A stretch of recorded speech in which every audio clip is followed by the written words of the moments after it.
नमस्कार दोस्तों। आज मैं आपको सुनाने जा रही हूँ जब बेटे बहू ने अपनी बूढ़ी माँ को सारी जायदाद छीन कर मारने की साजिश की तो बेटी ने आकर किया कुछ ऐसा कि रमा शंकर जी और मनोरमा जी एक सुखी दाम्पत्य जीवन व्यतीत कर रहे थे। उसकी जिंदगी में दुख नाम की कोई चीज नहीं थी। उनके एक बेटा रोहन और एक बेटी आराध्या थी। उन्होंने अपने बच्चों को खूब पढ़ाया लिखाया।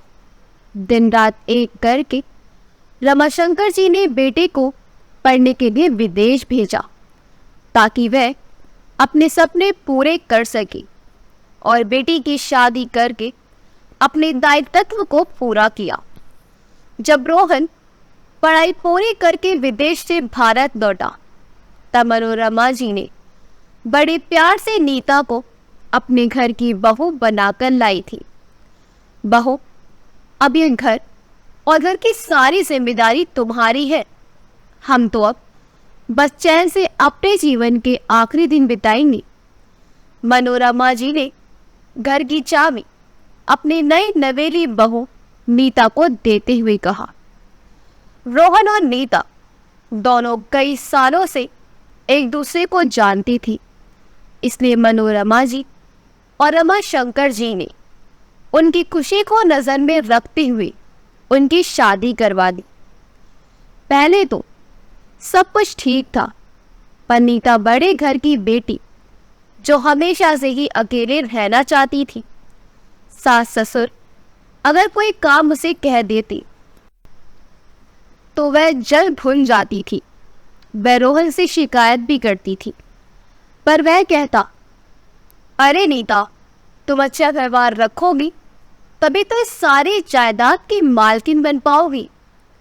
रोहन की बात ध्यान में रखकर नीता दिल के अपने अंदर ही भावनाओं को दबाकर झूठी मुस्कान के साथ अपने सास ससुर की बातों को मानती थी। एक दिन रमाशंकर जी बहुत बीमार हो गए। उन्हें लकवा मार गया। अस्पताल में भर्ती कराना पड़ा, जहां उनके इलाज के लिए डॉक्टर ने काफी खर्चा बताया। ऐसे में मनोरमा जी रोहन से बोली, बेटा, तेरे पापा ने जो पैसा जमा कर रखा है, पर वह अभी कैसे मिल पाएगा यह पता नहीं, और तेरे पापा अभी बताने की हालत में भी नहीं है, तो इंतजाम कर देगा ना। माँ, मैं इतने सारे पैसों का अचानक से इंतजाम कैसे करूँगा? वह भी इतनी जल्दी। मैं एक मामूली सी नौकरी करता हूँ और मेरा ऑफिस भी बन रहा है। रोहन ने दुख जताते हुए कहा। मनोरमा जी ने कहा, बेटा, किसी दोस्त से या अपने किसी रिश्तेदार से कर्ज ले लो। एक बार तेरे पापा ठीक हो जाए फिर सारा कर्ज चुका देंगे। इसलिए पापा से कहा था कि अपने सारे हिसाब किताब मेरे हवाले कर दीजिए, पर शायद पापा को मुझ पर भरोसा ही नहीं था। रोहन ने कहा, बेटा, इस बार तेरे पापा को ठीक से ठीक हो जाने दे। सबसे पहले यही काम ही करूंगी। हमारी उम्र हो गई है, ना जाने कब क्या हो जाए। मनोरमा जी ने कहा। माँ, मैं देखता हूँ, अगर कहीं से मदद मिल पाएगी तो। रोहन ये कहकर वहां से चला गया। फिर थोड़ी देर के बाद रोहन मनोरमा जी से आकर बोला, माँ, पैसों का इंतजाम हो गया है, लेकिन उसे 1 महीने के अंदर लौटाना होगा, वरना मेरी बात की कोई इज्जत नहीं रह जाएगी। बस बेटा, एक बार तेरे पापा ठीक हो जाए, हम सबसे पहले कर्जा चुका देंगे। मनोरमा जी ने कहा और रमाशंकर जी के पास चली गई।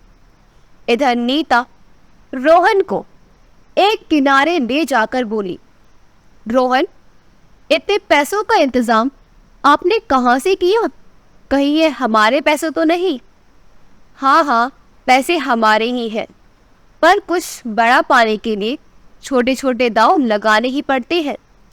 रोहन ने नीता से कहा, एक तो आपने हमारे पैसे दे दिए और ये बहकी बातें कर रहे हैं, जरा समझाएंगे मुझे इन सब बातों का मतलब?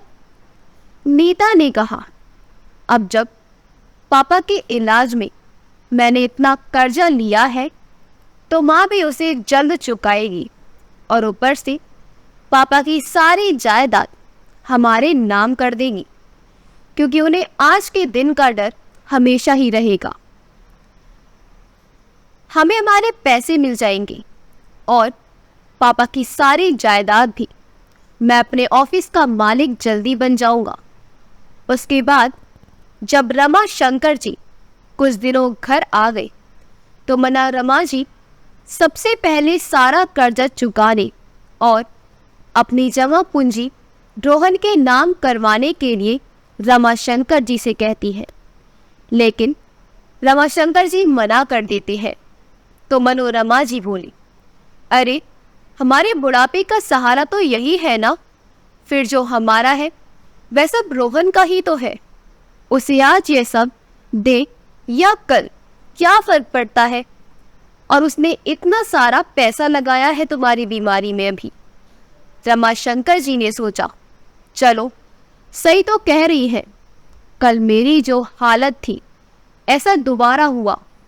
यह सोचकर रमाशंकर जी ने अपनी सारी जायदाद रोहन के नाम कर दी।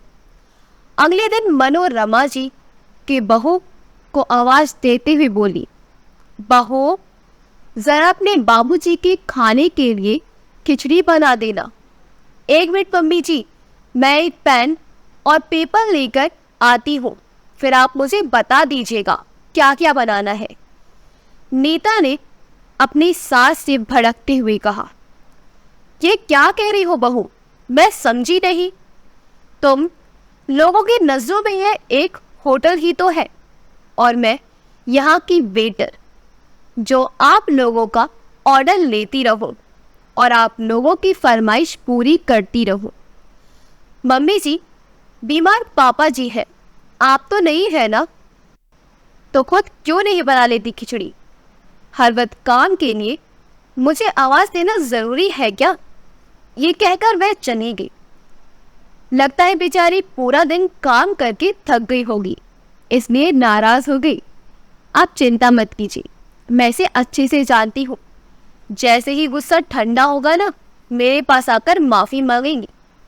चलो सही कह रही है, मैं भी तो बना सकती हूँ खिचड़ी, आज मैं ही बनाकर खिलाती हूँ।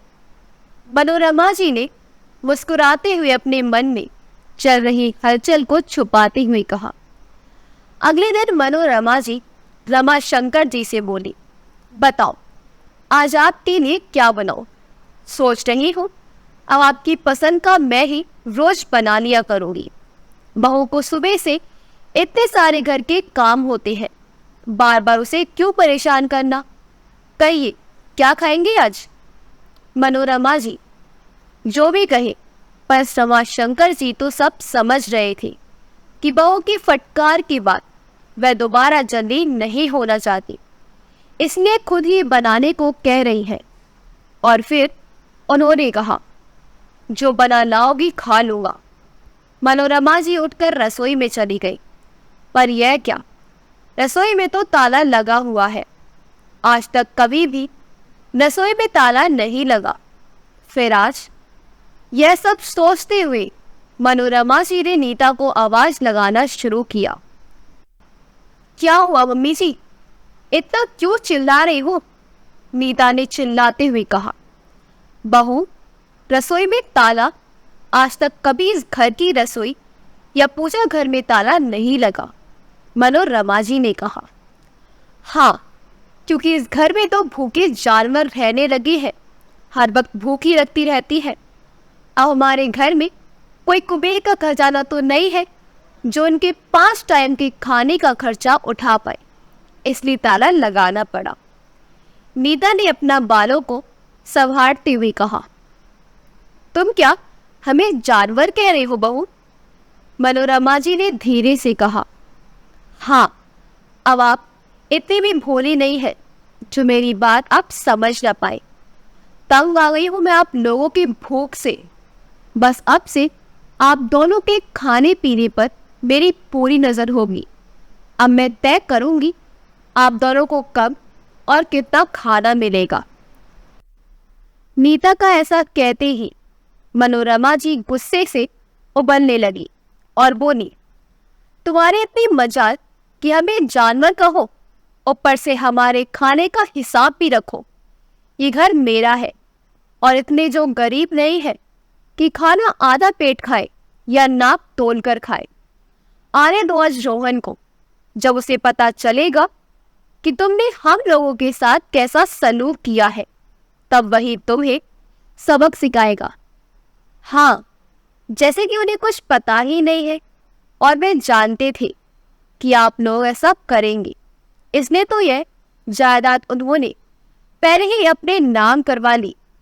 अब आप लोग हमारे ऊपर आश्रित हैं और मम्मी जी, अब से इस घर में आप दोनों को मुफ्त की रोटियां नहीं, बल्कि पापा जी बीमार है पर आप तो ठीक है, इसलिए पूरे घर का काम आप करेंगे, वरना हमें आप लोगों को उठाकर बाहर निकालने में जरा सी भी देर नहीं लगेगी, नीता ने कहा।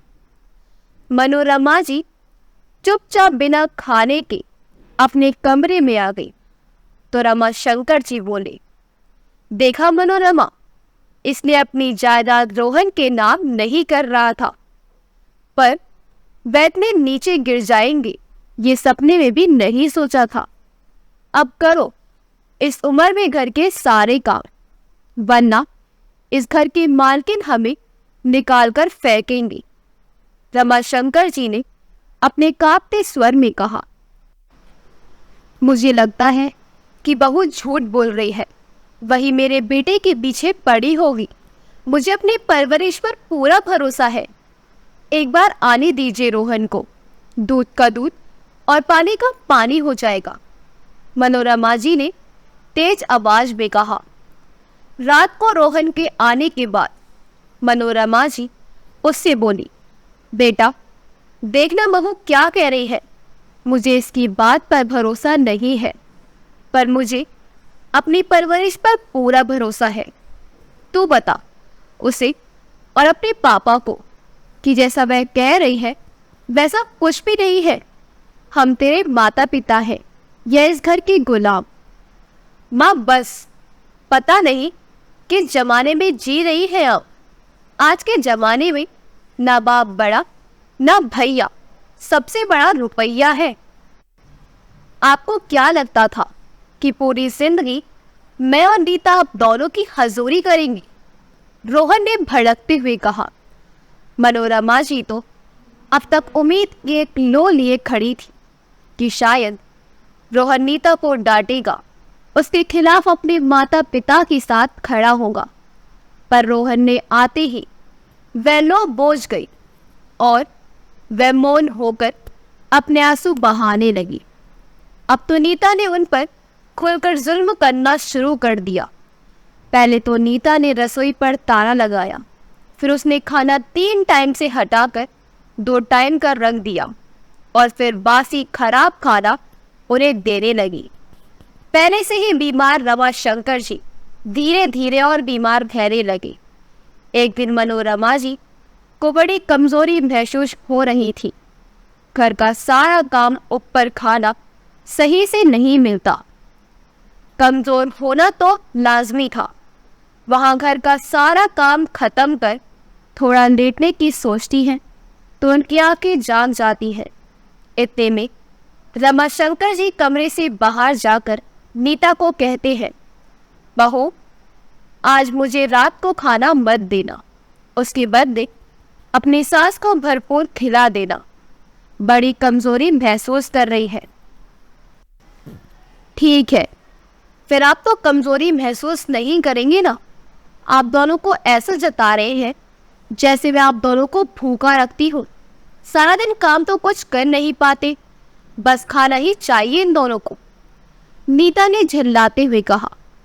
उसके बाद मनोरमा जी जब उठती है। बड़ी देर हो गई सोते हुए, आपने मुझे जगाया क्यों नहीं? मनोरमा जी ने कहा। तुम इतने आराम से सो रही थी कि उठाने का मन नहीं किया। मैं खाना खाने चला गया, अब तुम भी जाकर खा लो, रमा शंकर जी ने कहा। आपने खाना खा लिया? चलो अच्छा है, आपको समय से ही खाना भी चाहिए। अच्छा बताइए, बहू ने मतलब फिर से बासी खाना दिया ना? मनोरमा जी ने कहा। अरे मनोरमा, तुम बहुत सवाल करती हो, जाकर खाना खा दो, जो भी है जिंदा ही तो रहना है। ठीक है, जाती हूँ, इतना भड़को मत। फिर मनोरमा जी चली जाती है। जब मैं अपना खाना देखा तो वह हैरान हो जाती है, क्योंकि उससे नीता हर रोज एक कटोरी दाल और 2 रोटियां ही देती थी, पर आज 2 कटोरी दाल और 4 रोटियां थी। अपने कुतूहल को वह संभाल नहीं पाई और नीता से पूछ बैठी, क्या हुआ बहू, आज मेरी थाली में ज्यादा खाना क्यों? भूख नहीं लगी है क्या? ज्यादा बातें ना करके जो मिला है वह खा लीजिए, वरना यह भी नहीं मिलेगा, नीता ने कहा। अपनी भूख के आगे मनोरमा जी ने और कुछ नहीं पूछा और जल्दी जल्दी खाना खा लिया। फिर वे बर्तन वगैरह धोकर रात को सोने चली गई। वह आज ज्यादा खाने की बात रमाशंकर जी को बताना चाह रही थी, पर जब वह कमरे में गई, रमाशंकर जी सो चुके थे। सुबह बताऊंगी, उन्हें यह सोचकर मनोरमा जी भी सो जाती है। सुबह जब मनोरमा जी की नींद खुली तो रमाशंकर जी अपने बिस्तर से नीचे पड़े थे। उनके मुंह से काफी खून बह रहा था। मनोरमा जी ने बेटे के आगे हाथ पैर जोड़कर उन्हें अस्पताल में भर्ती करवाया, तो बेटा उन्हें सरकारी अस्पताल में छोड़कर वापस आ गया। डॉक्टरी ने तुरंत उन्हें खून की व्यवस्था करने को कहा, लेकिन दर दर की ठोकरें खाने के बाद भी मनोरमा जी को कहीं खून नहीं मिला, तो वह बेटे के ऑफिस पहुंची। मनोरमा जी बेटे के ऑफिस के बाहर बैठे हुए उसका इंतजार कर रही थी। आंखों में आंसुओं से भरे जब एक जगह बैठे बैठे उनके घुट्टे जवाब देने लगे, तो वह गार्ड ने तरस खाकर उन्हें अपनी कुर्सी बैठने के लिए दे दी। बहुत बहुत शुक्रिया बेटा तुम्हारा, मनोरमा जी ने भरी आंखों से उसको जवाब दिया। कुछ ही देर में अपने बेटे को गाड़ी से उतरता देखकर मनोरमा जी अचानक से दौड़कर अपने बेटे के गले लगकर फूट फूट कर रोने लगी। माँ को ऐसे कपड़ों में सभी के सामने गले लगा देखकर रोहन खुद को बड़ा अपमानित महसूस कर रहा था। उसने मनोरमा जी को दूर झटकते हुए गार्ड को कहा, कौन है ये बुढ़िया और यहाँ क्या कर रही है? गार्ड बोला, सर ये आपका इंतजार कर रही है, आपके कारण इनका रो रो कर बुरा हाल हो गया है। रोहन चिल्लाता हुआ बोला, दिमाग खराब हो गया तुम्हारा? ये मेरा ऑफिस है, कोई है खैरत खाना नहीं खोल रखा है, या मैंने जो कभी भी मुंह उठाए चला आता है? निकलो यहाँ से। पैसा देकर पता नहीं कैसे बेशर्मों की तरह मुंह उठाए चले आते हैं। अपने बेटे के मुंह से ये सब सुनकर मनोरमा जी उसको देखने लगी। उनकी आंखों से आंसू बह निकले।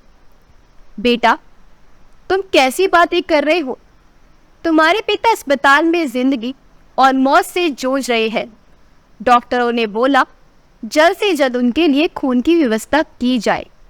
कहते कहते मनोरमा जी बेटे के कदमों में गिरकर फूट फूट कर रोने लगी। रोहन ने हाथ पकड़कर उन्हें किनारे करते हुए बोला, आप क्या चाहती है कि पापा की जान बचाने के लिए मैं बिस्तर पर आ जाऊं? पता है ना, पिछले महीने ही मैंने कितना बीमार था।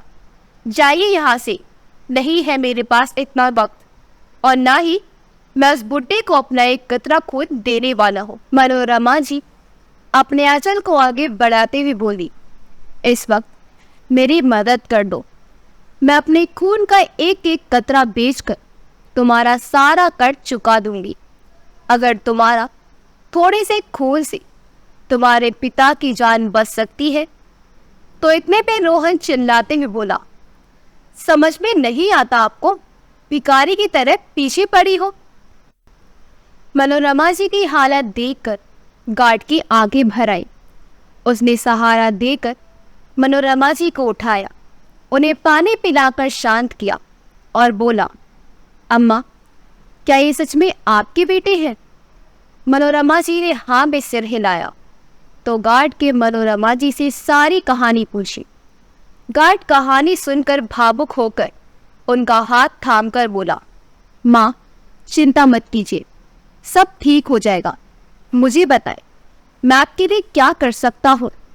बाबूजी को खून की जरूरत है तो उसकी व्यवस्था हो जाएगी। इतने में रोहन अपनी मीटिंग में जाने के लिए बाहर निकला। मनोरमा जी को वहीं पर बैठा देखकर उसने गुस्से में उनका हाथ पकड़ा और वहां से ले जाने लगा। उस वक्त वहां उसके सिवा कोई नहीं था। उसने सोचा, मीटिंग में इतने लोग आते हैं, इस बुढ़िया को यहाँ से दफा दफा करता हूँ, नहीं तो उनके आगे मुंह खोला तो मेरी लाखों की डील कैंसिल हो जाएगी। उस गार्ड ने आप देखा न ताक, अचानक से एक जोरदार तमाचा रोहन अपने बॉस की गाल पर मार दिया। तमाचा इतना जोरदार था कि अंदर काम कर रहे सभी लोग सुनकर बाहर आ चुके थे और रोहन को देखे जा रहे थे। शर्म नहीं आती अपनी माँ के साथ ऐसा करते हुए? वह गार्ड गुस्से में बोला, तुम्हारी इतनी हिम्मत कि तुम अपने बॉस पर हाथ उठाओ? मैं तुम्हें अभी नौकरी से निकालता हूँ। अरे थूकता हूँ मैं आपकी नौकरी पर। जो आदमी माँ बाप का नहीं हो सका, वह भला और किसका होगा? उस गार्ड की हिम्मत देखकर आज सब हैरान थी और रोहन एक हाथ अपने गाल पर लगाए खड़ा था। उस गार्ड ने मनोरमा जी का हाथ पकड़ा और बोला, चलिए माँ जी यहाँ से। मनोरमा जी अस्पताल पहुंची। डॉक्टर ने उस गार्ड का खून मैच किया, जो कि किस्मत से मिल गया। मनोरमा जी सामने खड़ी कुर्सी पर बैठ उसको ढेरों आशीर्वाद दे रही थी। उनके लिए तो वह किसी फरिश्ते से कम नहीं था। मनोरमा जी खून चढ़ने के बाद गार्ड के कदमों में गिरकर रोने लगी। अरे माँ जी, अब क्या इस गरीब को पाप का भागीदार बनाना चाहती है? माँ के ये हाथ बस बच्चों का आशीर्वाद देने के लिए है। मनोरमा जी के दोनों हाथों को अपने सर पर रखते हुए बोला, बेटा, मेरे कारण अपनी नौकरी भी छोड़ दी। ये थोड़ी सी पैसे रख, तुम्हारे बच्चों का खूब भला होगा। माँ जी, नौकरी की बात मैं सोचूंगा, आप पहले यहाँ बैठिए। सुबह से आप बस रोए जा रही हैं। पता नहीं कब से कुछ खाया होगा या नहीं। मैं आपके लिए कुछ खाने के लिए लेकर आता हूँ। मनोरमा जी अपने भरे हुए आंखों से उसको देख रही थी। एक अनजान होकर भी उसने रमाशंकर जी की जान बचाई और दूसरी तरफ उनके सगे बेटे ने उनकी ममता का इतना अपमान किया। तभी डॉक्टर बाहर आकर बोला, माफ करना, हम रमाशंकर जी को देर होने की वजह से नहीं बचा पाए। मनोरमा जी ने देखा रमाशंकर जी शांत स्वभाव से सो रहे थे। वह समझ चुकी थी कि अब वे जा चुके हैं, पर सबसे हैरानी की बात थी कि मनोरमा जी की आंखों में आंसू नहीं आए। इतने में मनोरमा जी ने देखा कि उनकी बेटी स्नेहा का फोन आ रहा है। यह सब इतनी जल्दी हुआ कि बेटी को खबर करने का मौका ही नहीं मिला। 1 घंटे के अंदर ही पूरी दुनिया खत्म हो चुकी थी। मनोरमा जी ने फोन उठाते हुए कहा, बेटा, तेरे पापा को शांति मिल गई। चलो अच्छा हुआ मेरे मरने से पहले चले गए, वरना अकेले रहते तो मेरे जाने के बाद भी चैन नहीं पाते। हेलो मम्मी, क्या कह रही हो आप? पापा भी कल ऐसे क्या कह रहे थे? स्नेहा की बात मनोरमा जी सुन ही नहीं रही थी। ना तो वह रो रही थी और ना ही कोई बात कर रही थी। पता लगने पर नीता अस्पताल आई तो देखा रमाशंकर जी स्वर्ग सिधार चुके हैं और मनोरमा जी मूर्ति की तरह उनके पास बैठी हुई है। गार्ड भी हैरानी से मनोरमा जी को देख रहा था, पर मनोरमा जी ऐसे ही बैठी थी। शाम तक रमाशंकर जी का क्रियाक्रम भी हो चुका था। बेटी विदेश में रहने के कारण अब तक नहीं पहुंची पाई थी। उस गार्ड ने मनोरमा जी को सहानुभूति दी और नम आंखों से शाम को अपने घर लौट आया। मनोरमा जी तो रमाशंकर जी के बिना जिंदा लाश बनकर रह गई थी। अगले दिन नीता बोली, सुनिए जी, स्नेहा भी आ रही है। पता नहीं वह क्या करेगी। जब उसे सब कुछ पता चलेगा कि हमारा कारण पिताजी की जान चली गई, तो नीता ने डरते हुए रोहन से कहा, और कौन बताएगा उसे ये मूर्ति बनी मेरी माँ? रोहन ने कहा, मैं तो हैरान हूँ, मम्मी जी ने स्नेहा को फोन करके अब तक क्यों कुछ नहीं कहा, और क्या पता बता भी दिया हो। नीता ने कहा, क्या तुम स्नेहा को नहीं जानती? अगर उसे इन सब के बारे में पहले पता होता तो कब की यहाँ आ दबकती। रोहन ने कहा, मैं क्या कह रही हूँ, आपके पापा तो चल बसे हैं। अब इस पागल बुढ़िया को भी उनके पास पहुंचाकर सारी समस्या ही खत्म कर देते हैं। फिर स्नेहा या किसी और का कोई डर नहीं रहेगा। सबको ये कह देंगे कि पापा की सोच में यह भी चल बस। नीता ने कहा, और इसलिए नीता ने खीर में जहर मिलाया और अपनी सास को खिलाने आ गई। पर उसे पता नहीं था कि स्नेहा कराने का कहकर आज ही आ गई, ताकि वह अपने घर के पूरे हालात अपनी आंखों से देख पाए।